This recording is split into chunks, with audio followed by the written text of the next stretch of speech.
Good evening, everyone. Welcome to California Today. I'm David Zhang. Here is a preview of some of today's top stories.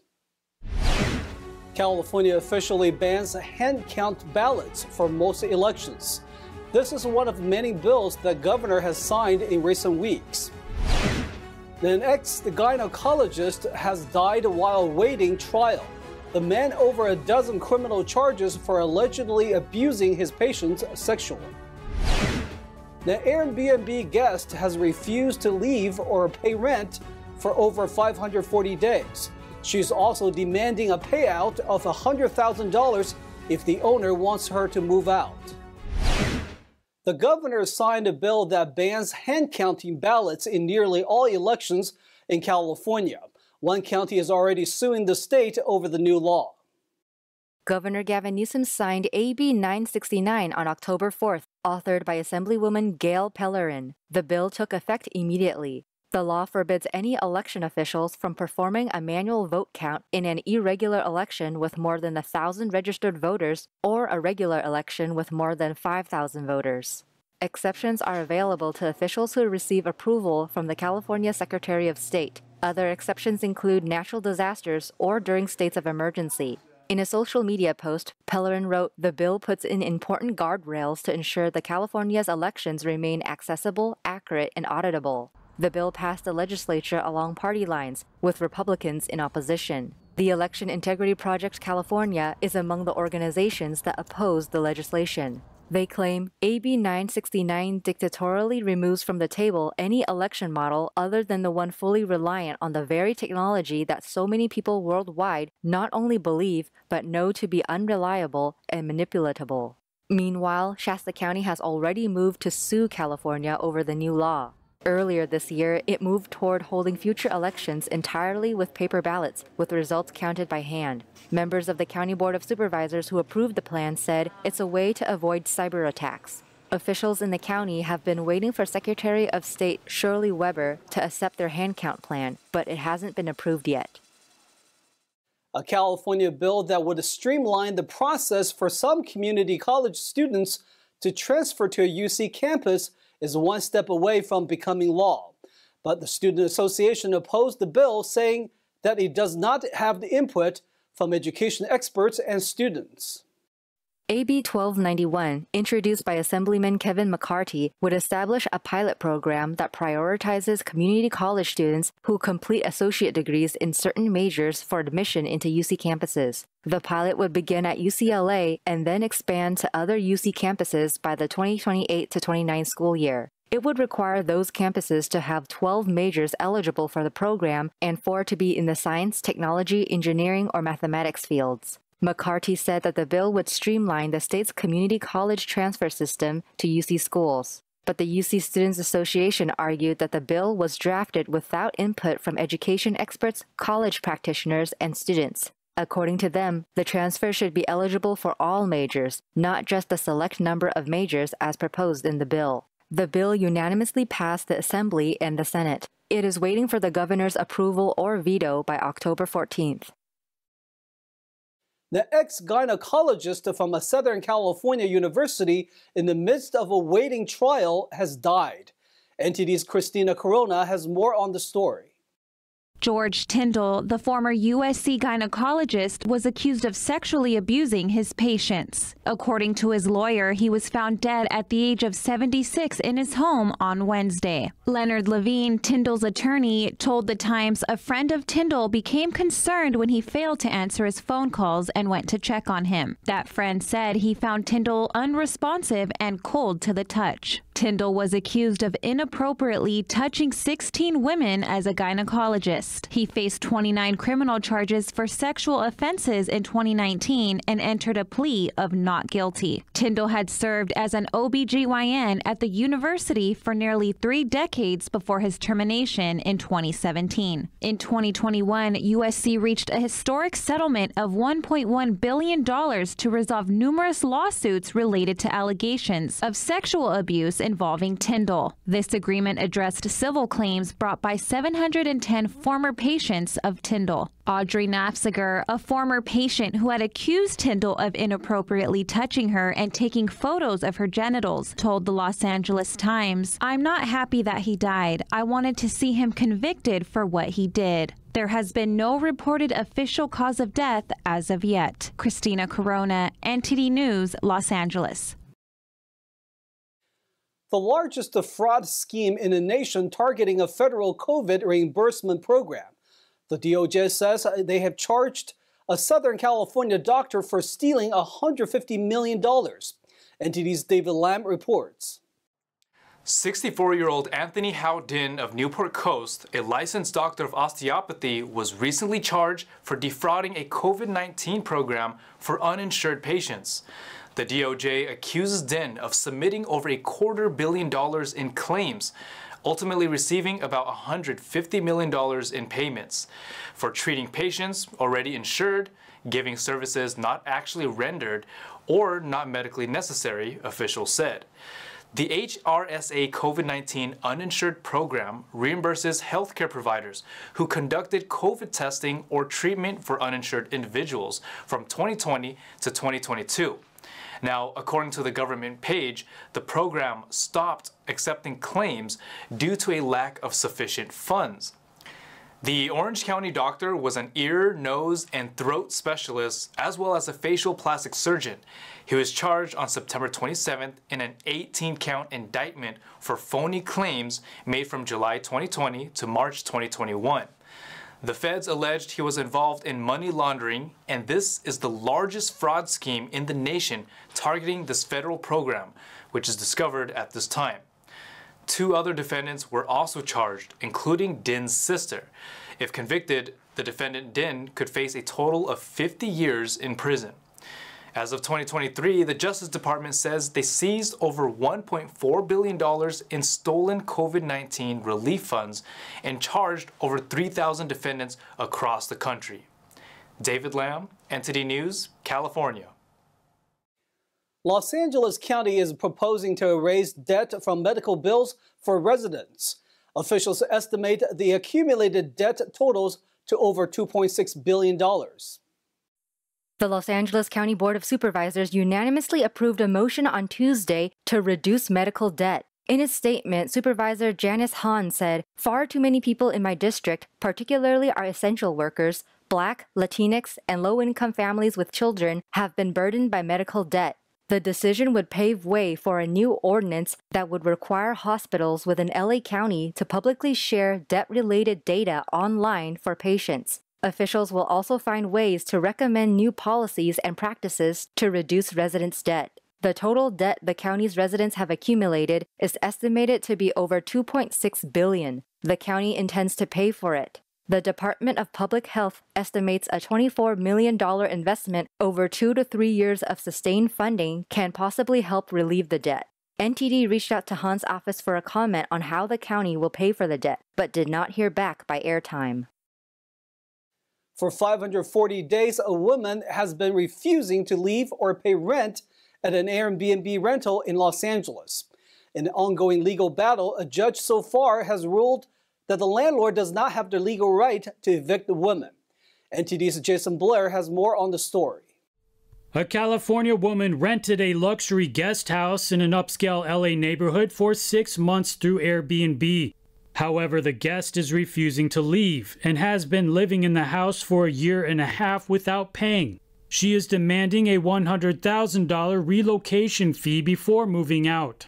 The guest house is located right next to the landlord's home on the same property. Due to some needed repairs during the rental, the landlord made an agreement to extend the time. Since the agreement wasn't made through Airbnb, the homestay company is no longer involved, and a complex legal battle between the guest and the landlord has been ongoing. A city ordinance put in place during the COVID pandemic has been giving the guest the right to stay without paying and protecting her from eviction. The guest's attorney also says her client hasn't paid because part of the home wasn't correctly permitted. In addition, the guest is suing for harassment, among other things. The landlord, Sasha Jovanovic, told Eyewitness News that he's gone public with the story in hopes to prevent it from happening to others. And, quote, To live in a nightmare like this and not feel protected by the city, not feel protected by the police is a terrible feeling. Jovanovic wants the tenant out and is seeking around $60,000 in rent. The Daily Mail reported that the guest was previously kicked out of an Oakland rental 2 months before moving into the LA home. Jason Blair, NTD News, California. We'll take a short break now, everybody, but here's a look at what we have for you when we come back. iPhone 15 has some overheating issues. Apple says the newest iOS update will solve these problems. A battle over water rights has led to a carrot boycott. Farmers and residents have now taken the dispute to court. Young chefs learn the importance of healthy eating habits through cooking. We'll see what's cooking in the Little Kitchen Academy. Those stories and more coming up on California Today.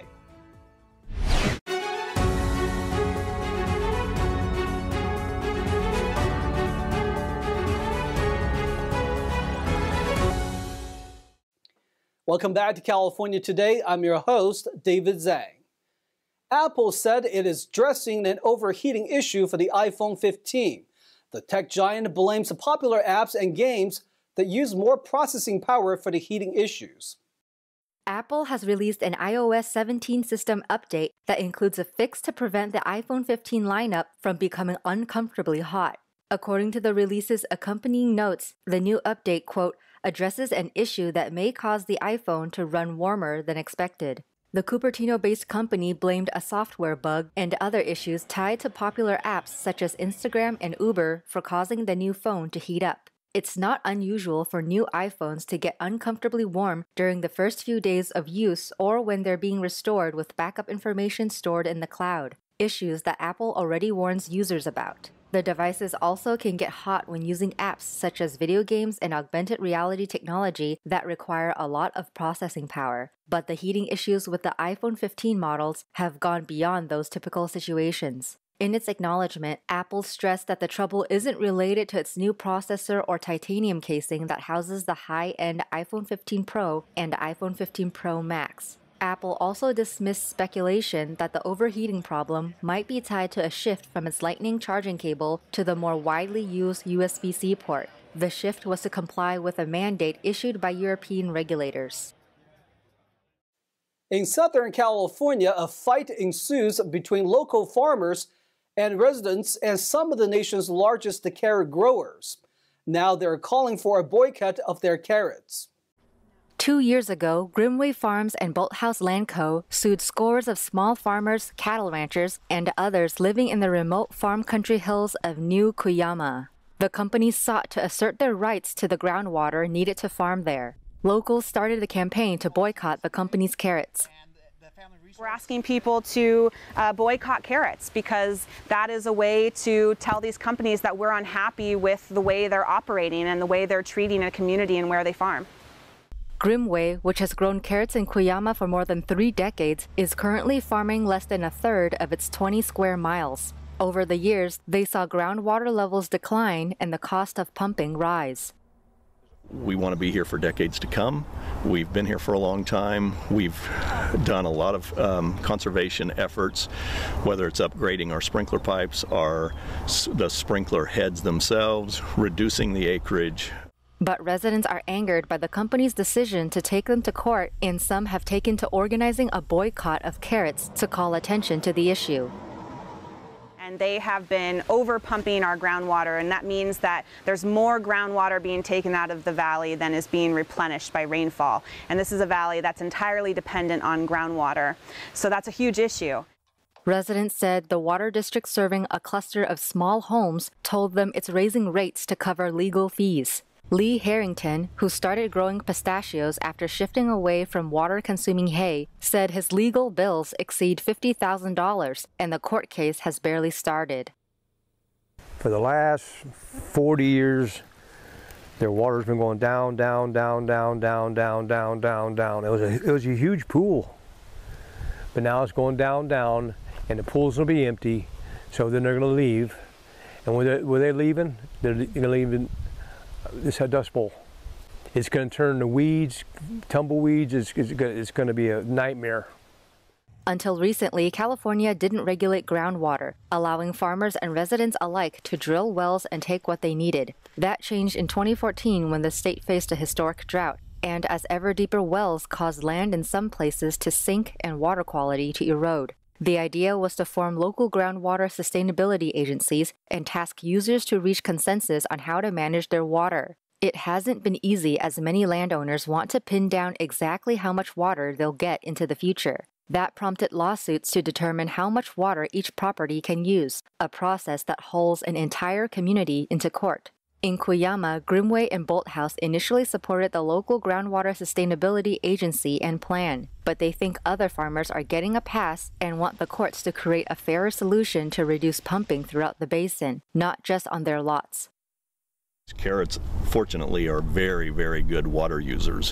When you look at the tonnage that produces with just the amount of water that carrots use, you know, we're going to adjust and work with, you know, whether it's the committees, the governments, whatever it has to reduce the water that's necessary so that we can all be here for a long time. Most of the country's carrots are grown in California, with consumers demanding year-round supply of the vegetable. The state's arid climate is a prime place for growing. According to state statistics, carrots are one of California's top 10 agricultural commodities, valued at $1.1 billion last year.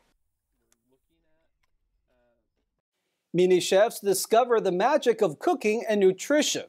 A cooking school in Los Angeles gives young kids the opportunity to gain valuable life skills. NTD's Stephanie Secal has more. In our world of foodie fun, even kids can join the adventure. Take a look at these tiny chefs in the making. Little Kitchen Academy is on a mission to teach children as young as 3 about cooking and healthy eating habits through hands-on experiences. In the 3-hour classes, kids acquire practical cooking skills and learn about the origins and health benefits of their food. Little Kitchen Academy is a beautifully designed, first-of-its-kind Montessori-inspired academy where children can come in and understand, develop, and refine their senses and their confidence in the kitchen. Safety is a top priority, but the program also encourages children to become more independent, fostering personal growth. The Academy's unique setup allows kids to select ingredients from a living food wall, enhancing their culinary knowledge and sensory experiences. The one thing I learned was how to use some of the tools properly. We learned how to hold a knife so we don't cut our fingers off.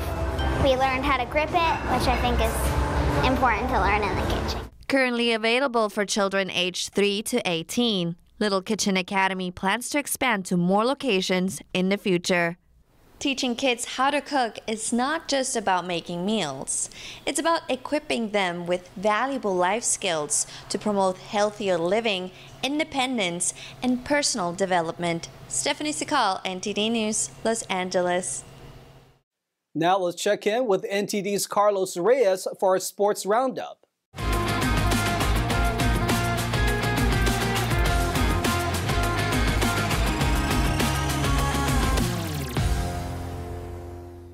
This is your California Sports Roundup, and I'm Carlos Reyes. In a thrilling showdown set to unfold tomorrow, the San Jose Earthquakes are gearing up to clash with FC Dallas in a high-stakes MLS battle that could determine their postseason fate. With both teams locked in an intense battle for an automatic MLS Cup playoff spot, the stakes have never been higher. Currently occupying the 8th spot in the Western Conference standings with 42 points, the Earthquakes hold a razor-thin advantage over their Texan rivals, FC Dallas, who are breathing down their necks with 41 points in 9th place.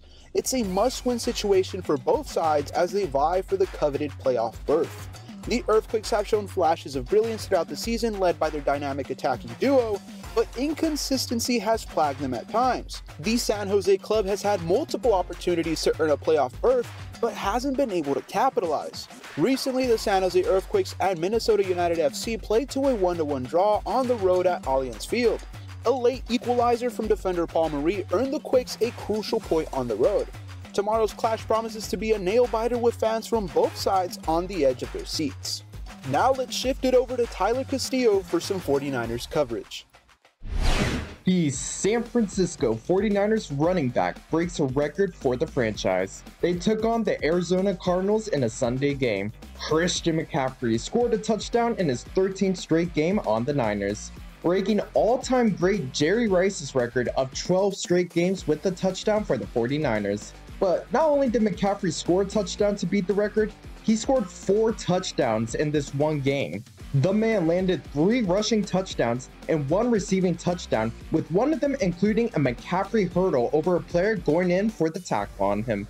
Brock Purdy, Mr. Irrelevant, he also had the best game we've ever seen with 20 out of 21 completions. Purdy also scored on a quarterback sneak. 49ers defeated the Cardinals 35-16 and will play their rivals Dallas Cowboys next week. That is it for today's Sports Roundup. Thank you for watching. I'm Carlos Reyes. Thanks, Carlos. That's all we've got for you tonight. We would like you to join us again on California Today every weekday at 8 p.m. Make sure to check out our broadcasts at ntd.com/California-today. You can also find all of our top latest clips there, ready to share with friends and family. Send us a message on Facebook, Twitter, Instagram, Gunjin World, or through our email, california.today@ntd.com. I'm David Zhang. Have a wonderful weekend.